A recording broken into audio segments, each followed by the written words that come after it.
challenge. So keep putting them in the chat as you hop on. We'll go through them at the end. But welcome everyone. This is our week 4 huddle for our 5 and 10K training program. This is our second to last huddle, so it's been fun so far. And this is going to be an FAQ. So we take questions that we get year after year, and we just kind of answer them for you. And then as always, we're going to have time for question and answer in the chat at the end. But so as we go along, if you think of questions, feel free to put them in. You can even message Brooke or I privately if you want to stay anonymous, and then we'll pull those questions at the end. But we have some good ones in here that we get frequently. A couple of housekeeping items. This is being recorded as always. I will be posting the recording and the slides in the chat. We have some links that you will find in the slides later. So we will post that in the chat as well as on our Fun Run Slack page. All right, so for those of you I might not have met yet, my name is Kimber. I'm the program manager at the Colorado Springs location. This is one of my favorite programs. This virtually got kind of brought up during COVID, but it's just been a really fun program that we've run since then, and it's kind of evolving into this on-site and virtual kind of mix. And it's just been a really cool program that's brought a lot of community together. So it's one of my favorites, and I love presenting on this. So today we're going to go through, as I said, a couple of FAQs. So we're going to go through a socks and shoes kind of do's and don'ts when you're looking to buy, training an already established workout routine. So that's kind of what Chris was saying, like trying to figure out how to keep your normal exercise routine and then adding in this kind of training. We'll talk about exercising while sick and kind of the best practices of that. And then fitness tracking apps. We're going to talk about our favorites. I have a list of them, but then we're going to ask you guys to put your favorites in. We'll go over the mileage submission, and then I'll show you some quick resources. We have a guide that you can that will be in the slides when we send them out afterwards. So without further ado, let's jump in. We're starting with do's and don'ts for shoes and socks. As probably all of you know, shoes and socks can make or break your training when it comes to walking and running. So we always get questions about it, and we just kind of wanted to go over some do's and don'ts because it really depends on the person and your feet and previous injuries, current injuries, all of those things. That's going to be a theme kind of as we go throughout this presentation today is everything is different for everyone. So that's why we wanted to bring this up. So some do's for shoes. Comfort is what matters most in shoes when it comes to injury prevention. So we want to base it on comfort when you're buying a walking or a running shoe. You'll notice that after a few miles, your feet will begin to swell and expand. This is totally natural, but it will make you thank yourself for going a half size to one size bigger in running shoes. That's pretty common kind of best practice. If you go into a good running store, they're going to tell you that, and you will definitely thank yourself because as I mentioned, it's very natural for your foot to kind of swell as you start to add on those miles. So you want it to still be comfortable 3 miles in as it was when you first started. You want your heel to be locked in place in your shoe. You want your toes to be free to wiggle and expand. So you want to make sure you're trying on the running shoes with the socks you will plan to wear with them. That's going to be really important because if you try them on, I mean, honestly, with any shoe, when you try them on at the store and you have random socks on that are like, you know, you're never going to wear it with them. And so you buy based on that, and then you get home and put your normal socks on, and you're like, oh no, I got the way wrong size. So make sure, I often will just pick a pair of running socks at the store when I'm trying my new shoes on and just buy both of them at the same time. Test drive them. So a lot of running stores give you a return period of 30 to 60 days. This can be really helpful when trying out a new shoe style. If you've always worn Hoka's and you're switching to Brooks, try them out. Like wear them for training, wear them for walking, running. And then if you don't like them, don't hesitate to bring them back. That's why they give you this trial period, because it's very common for us to be like, oh, this felt really good in the store, and then I walked 2 miles and I hate them. So try them out, but definitely give them a good try, like 30 days at the least, so that you're really trying them out and letting your foot kind of get used to them. So some don'ts for shoes. you don't want to make your decision solely based on someone else's experience with a brand. So it can be really helpful, especially in these calls. Like we have some really experienced runners and walkers, long distance runners and walkers. So if they throw up or throw out a good brand that they love, it's great to take that into account and maybe go try them on. But don't base your decision solely on that recommendation, because your feet, I can guarantee you, are very different than that other person's foot, and they're going to react differently to running or walking. So just make sure that you are trying them on and, go in with a recommended brand, but don't just stick to that. And then you want to, similar, take them for a test drive. So don't instantly put on your new shoes and go for a 5-mile walk or run. You want to start with a few short runs or walks and then gradually build up that mileage in your shoes. You don't, as we all know, like if we just put on shoes and go walk outside for 3 miles, we're going to end up with blisters. Even if they're the right shoe, our feet are probably going to be uncomfortable. So just start slow, start with a mile, and then go back. Keep your old shoes. So kind of moving down to that last bullet point in the don't for shoes, don't toss your old shoes away. Keep your old shoes and alternate wearing them for a few weeks. So maybe you wear your new shoes for a walk or run, a shorter one, and then you have a longer training session, so you're going to wear your old shoes. That will help to ease your feet into a new shoe, and that could also prevent blisters. You also want to stick with what has worked for you. So this kind of goes back to like not just kind of buying just based on solely on someone's recommendation. Maybe your foot could have changed drastically. So maybe you do switch from Hoka's to Brooks or Brooks to Saucony's, but you want to make sure you consult running store professionals to see if they're still working well for your activities. So especially if your activities have changed, your style of shoe could change. But we just always recommend going to a really good running store. Fleet Feet is a great one that has locations across the country, but you'll also have like local running stores that have things that they will scan your feet. They will let you know like, hey, last time your arch was this high, now it's this high. So maybe we talk about switching your shoes. So just consult professionals. They are professionals for a reason, and they can be really helpful. So some do's and don'ts for socks. Just like when you buy running shoes, it's essential. The fit is essential for socks. If the socks are too big, they will bunch. And if they're too small, they will squeeze your toes. If they're too loose, they'll slide down your heel, likely resulting in blisters. So socks really matter. I think a lot of times we kind of zone in on shoes and we think, that's what really matters. And it does, but socks make a big difference in running. So make sure you're buying the right sock for your shoe fit. If your shoes are narrow, you don't want thick socks. If they're more wide, you don't want really thin socks. So that's why it's helpful to try them on with the right shoe and sock. And then moisture wicking material. 100% cotton socks generate a lot of heat, which creates sweat and moisture, and then can create rubbing between your foot and shoe. That creates the perfect environment for blisters and then bacteria. So it can be really helpful. Running socks that are very specific to exercise are that moisture wicking material, and that can help. Just like shoes, socks will be different for different people. So maybe go in on a recommendation, but don't stick to that just solely based on that. Feel free to try some on.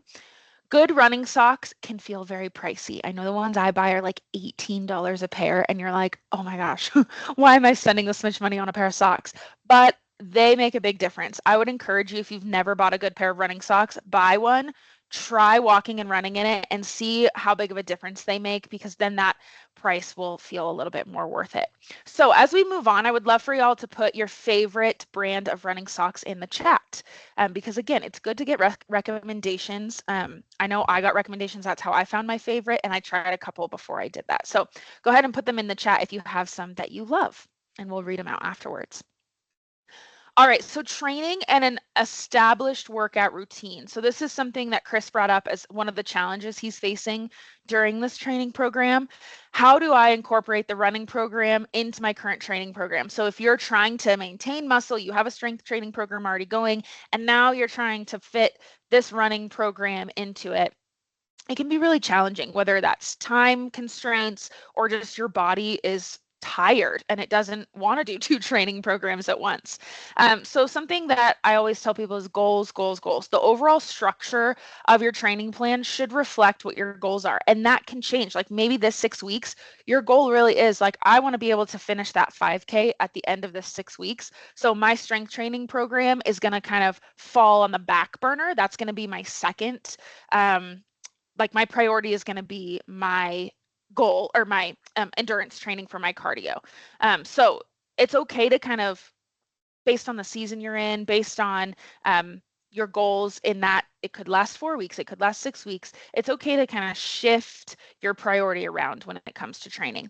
And then you want to check yourself before you wreck yourself. So overtraining can sneak up really quickly, especially when you're adding in maybe a new training routine. Maybe you don't normally train for a walking or running endurance race. So it can sneak up really quickly. Injuries can sneak up. So allow yourself rest days and incorporate recovery activities. So maybe on Wednesdays, you usually strength train, but maybe during the 6 weeks, you take it down to a mobility training day. So you're still moving. It's active recovery, but you're giving your body a chance to recover and rest from maybe activities it's not used to. And that's really important when we talk about preventing overtraining.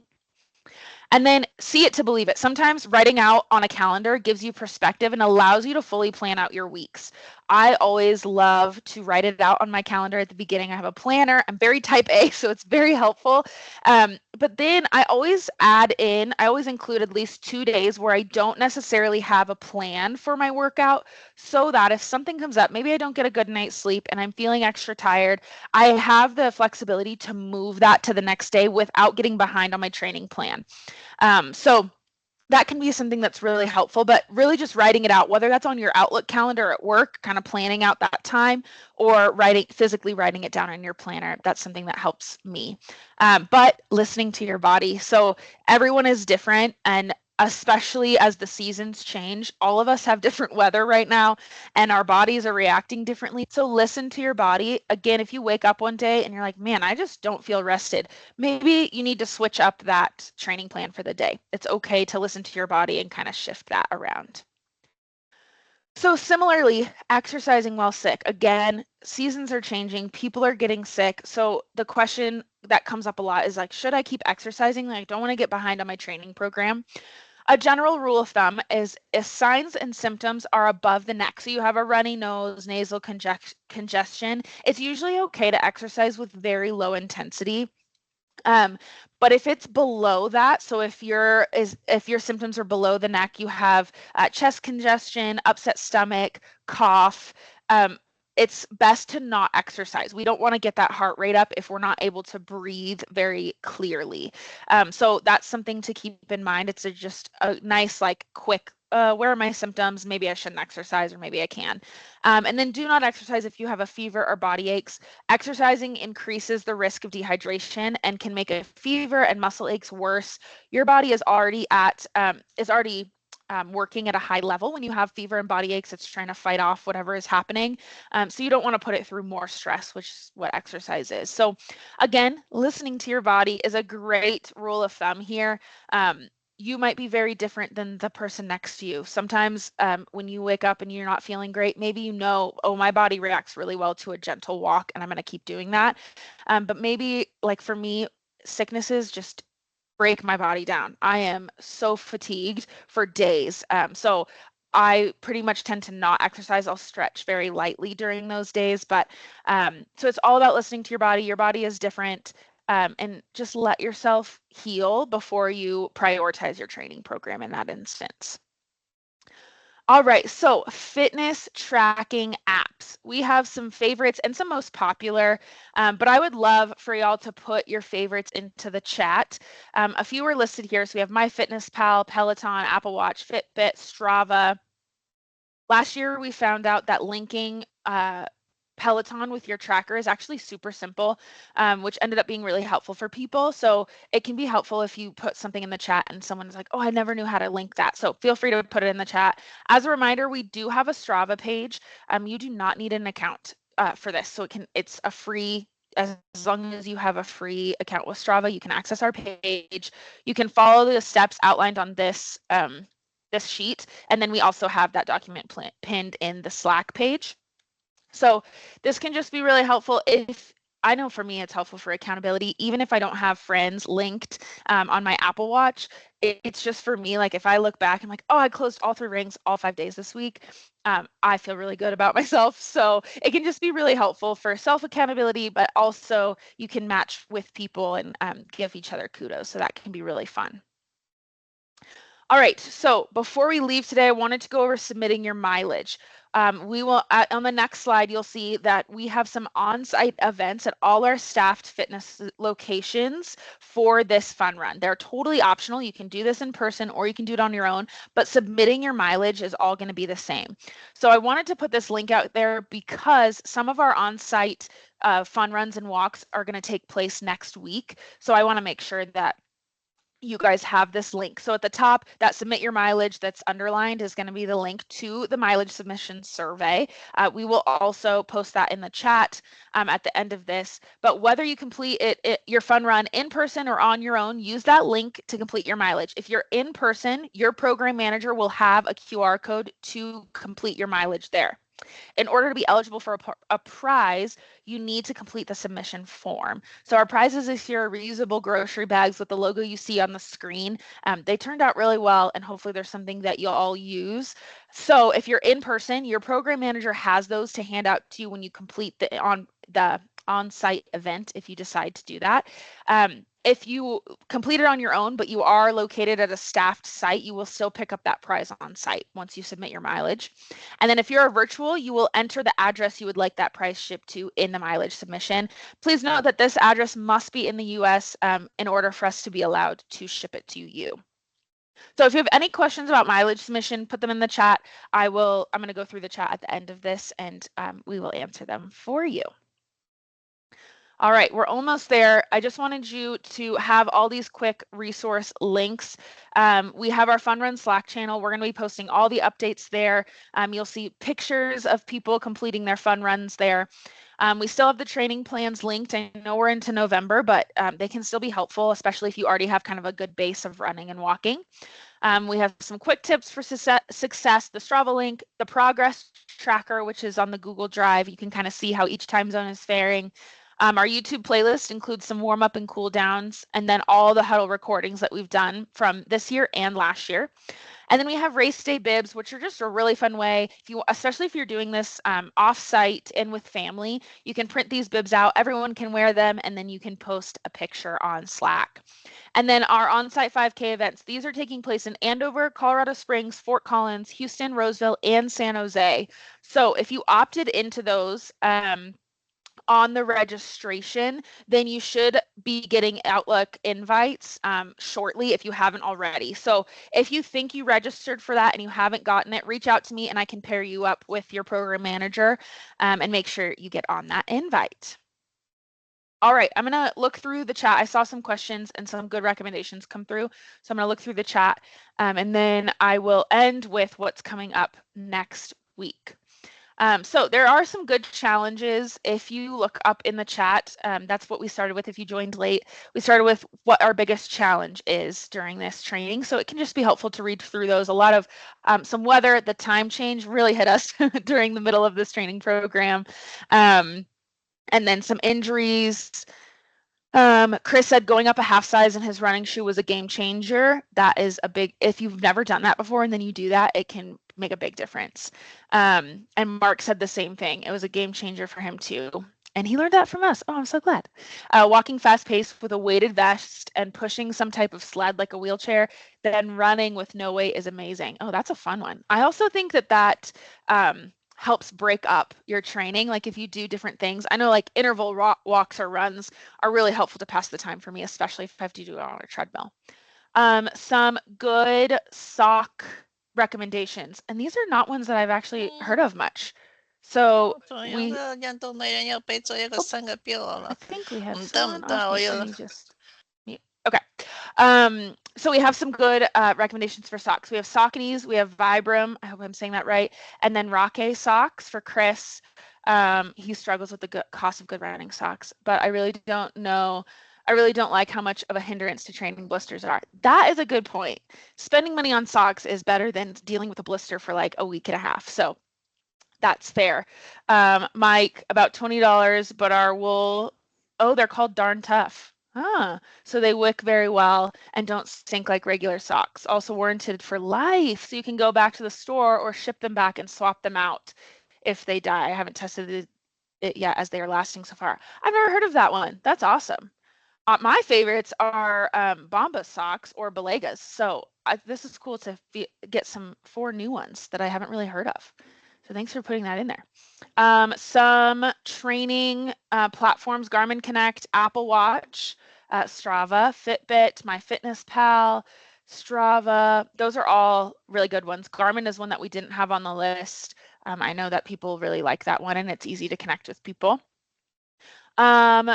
Nancy, sorry if I missed, joined a bit late. What are the dates we can complete the virtual fun run start and end? Great question. Glad you asked. I did not answer this. So we're actually doing this the week prior to Thanksgiving and the week of Thanksgiving so that we can get some on-site runs in. So you have 2 weeks this year to complete that run. I'm getting the dates right now because I lost them. So the 17th through the 30th, you have all that time. You can complete it all in one day. You can complete it consecutively. You have all the options, but you have 2 full weeks this time. Biggest challenge, time changing, getting sick. See, getting sick gets us. I joined the huddle just last week. Where can I see the past recording? I'm interested in fueling and protein powder. Yeah. So on these slides, you'll see the link to our YouTube channel. And I can maybe have Brooke post that link in the chat as well. That YouTube playlist has all the links to the past huddles. So you can find everyone you want from this year and last year.